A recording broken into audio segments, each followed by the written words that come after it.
Assalamualaikum warahmatullahi wabarakatuh. Perkenalkan, nama saya adalah Sasmitayanti dengan NIM 0801118823280003. Di sini saya akan membahas tentang di soal nomor 3, yaitu buatkan program dengan rekursif untuk menghitung deret misalnya n sama dengan 3, maka inputnya 1 pangkat 1 ditambah 2 pangkat 2 ditambah 3 pangkat 3, lalu sama dengan 1 tambah 4 tambah 27 itu sama dengan 32. Jadi nanti di outputnya itu bakal muncul hasilnya itu 32 dengan n nilainya bebas. Kalau yang 32 ini untuk n sama dengan 3. Lalu selanjutnya di sini kita bahas untuk pseudocode-nya, yaitu ada function hitung deret pangkat. Ini n-nya menggunakan tipe data integer. Di sini hitung deret pangkat ini menggunakan tipe data integer. Lalu begin. Di sini ada if n itu 1 dan return 1. Else then return po n, n plus hitung deret pangkat dalam kurung n kurang 1 lalu n titik koma. Nah, selanjutnya di sini ini kan untuk pseudocode bagian fungsinya. Kalau yang ini untuk in-main-nya. Jadi di sini ada var n integer. Jadi n ini menggunakan tipe data integer. Lalu begin untuk memulai suatu programnya. Lalu read n. Di sini komputer akan membaca dari variabel n ini. Lalu pengguna akan menginputkan nilai dari variabel n ini. Lalu selanjutnya ini ada total. Total itu hitung deret pangkat dalam kurung n. N ini nanti bakal kita inputkan. Baru dituliskan write n, total. Jadi nanti akan dituliskan atau dicetakkan untuk totalnya berapa. Kalau dicontohkan tadi totalnya 32. Lalu n titik untuk mengakhiri program. Lalu selanjutnya ini untuk flowchart-nya. Untuk flowchart itu sendiri dibagi menjadi dua karena dia ada function dan fungsi. Di mana ada function hitung deret pangkat. Di sini kita mulai dengan tanda start, yaitu menggunakan bentuk lingkaran seperti ini, itu start. Lalu dilanjutkan dengan pernyataan kondisi if, di mana n sama dengan 1. Di sini ada dua kondisi. Apabila true, maka dia akan return 1. Namun apabila salah, dia akan return po n, n plus hitung deret pangkat n, n. Lalu apabila ini false, maka akan ke return ini, lalu ke n. Dan apabila if ini tidak memenuhi, maka dia akan apabila if ini memenuhi, maka dia akan ke true sini dan dia langsung ke n. Dan selanjutnya ini ada flowchart untuk fungsi integer main-nya. Itu dimulai dengan tanda start, lalu ke n untuk menginputkan nilai dari variabel n, lalu selanjutnya ke proses di mana total sama dengan hitung deret pangkat dalam kurung n, lalu di sini akan dicetakkan hasilnya dan juga variabel n yang tadi kita inputkan, lalu selanjutnya langsung ke n titik untuk mengakhiri program. Baiklah, selanjutnya ini untuk membuat programnya, yaitu pertama di sini kita akan membuatkan file header-nya terlebih dahulu, yaitu kita gunakan hashtag include iostream untuk memanggil sintaks in, cout, dan juga inline. Lalu selanjutnya di sini kita akan menggunakan using namespace std agar kita bisa menggunakan sintaks-sintaks tadi. Lalu selanjutnya di sini kita akan menggunakan function, di mana di sini teruskan dulu untuk keterangannya itu ada fungsi rekursif untuk menghitung deret dengan pangkat berbeda-beda.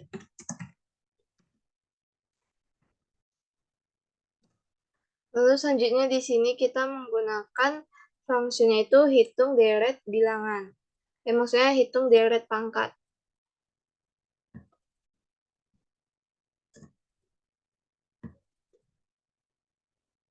Di sini kita tuliskan int hitung deret pangkat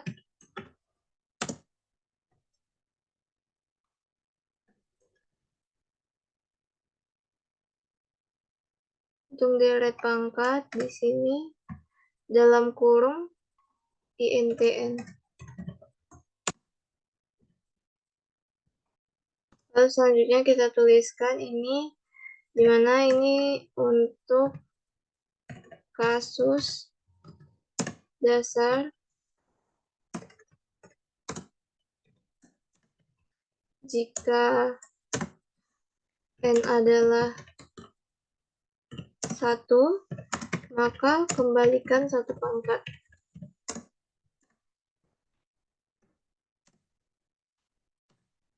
Jadi kita buatkan di sini untuk pernyataan kondisi, di mana pernyataan kondisi if itu N-nya sama dengan 1.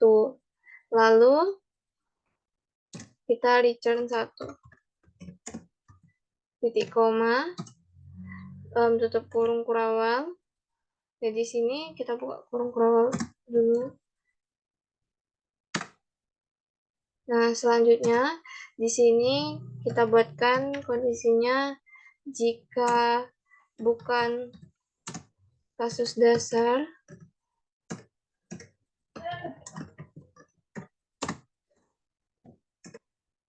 hitung nilai pangkat N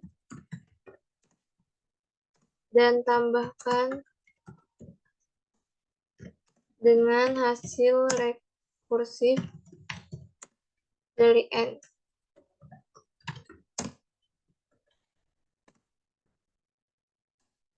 Kurang 1. Lalu kita buatkan di sini berarti kita menggunakan else gitu. Karena kalau misalkan if ini tidak terpenuhi, maka dia akan lanjut ke else yang di bawah sini. Else return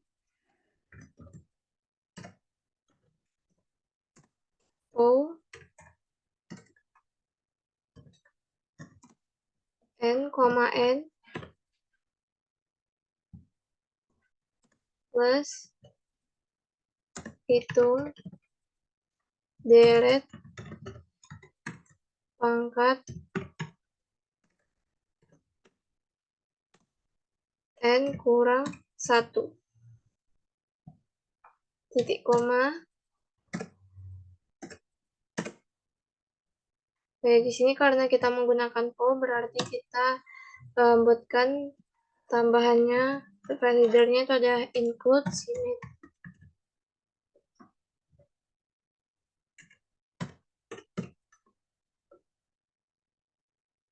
Lalu selanjutnya kita tutup kurung, udah mana? Sini harusnya kita buka kurung kurawal. Nah, sudah.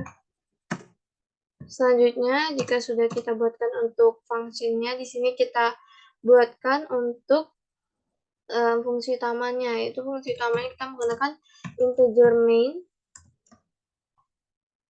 Lalu buka kurung kurawal. Ini kita masukkan intn titik koma, dan di sini kita mau menginputkan nilai dari n. Jadi kita buatkan cout-nya itu masukkan nilai n, lalu in-nya n. Lalu selanjutnya di sini setelah kita inputkan nilai n, baru kita akan memanggil fungsi yang ada di atas ini, fungsi hitung deret pangkat ini. Terus kan dipanggil fungsi rekursif untuk menghitung deret dengan pangkat yang pangkat berbeda-beda.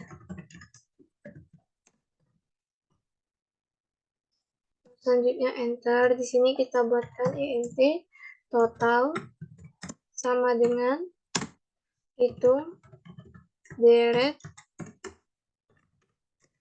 pangkat n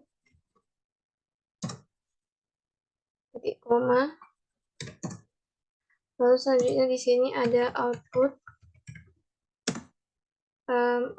hasil. Untuk si outnya itu ada hasil deret dengan pangkat berbeda-beda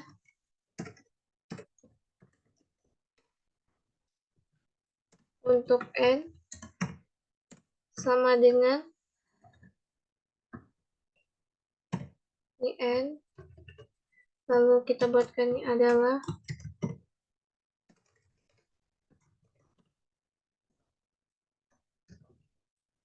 ini kita tuliskan totalnya n titik koma. Lalu selanjutnya di sini kita return.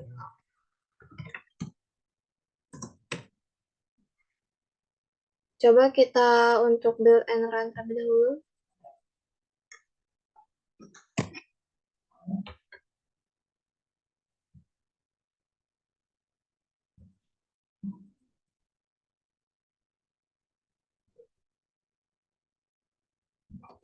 Di sini kurang tandanya.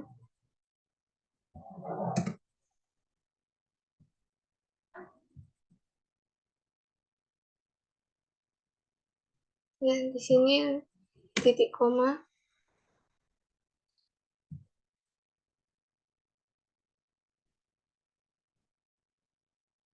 Nah, di sini coba kita masukkan nilai dari n-nya. Kalau dari contoh tadi di soal itu kan 3. Kita inputkan. Nah, dia jadi muncul nih hasil deret dengan pangkat berbeda-beda untuk n sama dengan 3 adalah 32. Jadi hasilnya pas itu sama-sama 32.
Maka dia akan muncul seperti ini. Jika kita masukkan nilai n-nya sama dengan 3, maka dia akan muncul hasil deret dengan pangkat berbeda untuk n sama dengan 3 itu adalah 32.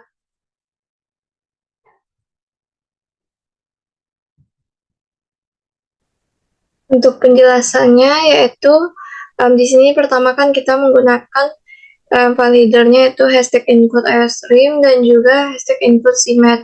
Include iostream ini untuk memanggil sintaks in, cout, dan juga inline. Sedangkan untuk yang include cmet ini untuk memanggil sintaks seperti pow ini. Lalu selanjutnya kita gunakan namespace std agar semua file atau kelas terdapat dalam namespace std ini dapat kita gunakan. Lalu selanjutnya di sini kita menggunakan function, di mana ini ada function hitung deret pangkat dengan tipe data integer, dan ini ada n juga dengan tipe data integer. Lalu di sini kita terdapat pernyataan kondisi, di mana if n sama dengan 1, maka return 1, maka nilainya akan mengembalikan nilai 1. Namun apabila n-nya tidak sama dengan 1 atau pernyataan kondisi ini tidak terpenuhi, maka dia akan ke return pow n plus hitung deret pangkat n kurang 1. Lalu selanjutnya ini ada in main atau integer main sebagai fungsi utamanya. Lalu di sini ada kita masukkan variabel n dengan tipe data integer. Lalu selanjutnya ada di sini kan kita mau menginputkan nilai n, jadi kita buatkan cout dan juga ci-nya, di mana cout-nya itu masukkan nilai n dan ci-nya itu n. Lalu di sini kita akan menghitung total dari hitung deret pangkat ini dengan menggunakan function ini, hitung deret pangkat. Nah, ini namanya dengan metode rekursif. Lalu di sini hitung deret pangkat n. Nah, jadi di sini kita masukkan n-nya itu kan diketahui kan sama dengan 3.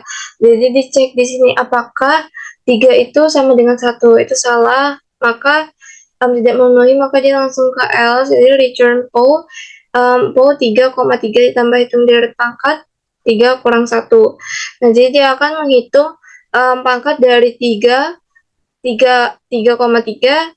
Bisa seterusnya, ini kan hitung deret pangkat 3 kurang 1. Jadi dia akan menghitung pangkat dari 2,2 dan seterusnya 1,1. Lalu setelah itu kan kalau dihitung kan 3 pangkat 3 itu 27 ditambah 2 pangkat 2 itu 4, lalu ditambah 1 pangkat 1 itu 1. Jadi hasilnya di sini setelah kita mendapatkan totalnya itu sama dengan 32, karena 32 itu didapat dari 27 ditambah 4 lalu ditambah 1. Lalu di sini ada output hasil. Outputnya itu ada hasil deret dengan pangkat berbeda-beda untuk n sama dengan, nah jadi n sama dengan 3 karena kita inputkan angka 3, lalu adalah totalnya itu 32. Jadi di sini dia akan menampilkan untuk hasilnya itu sama dengan 32. Lalu return 0 dan tutup kurung kurawal untuk mengakhiri program. Sekian yang dapat saya jelaskan. Lebih kurangnya saya mohon maaf. Terima kasih sudah menonton sampai akhir. Saya akhiri, wassalamualaikum warahmatullahi wabarakatuh.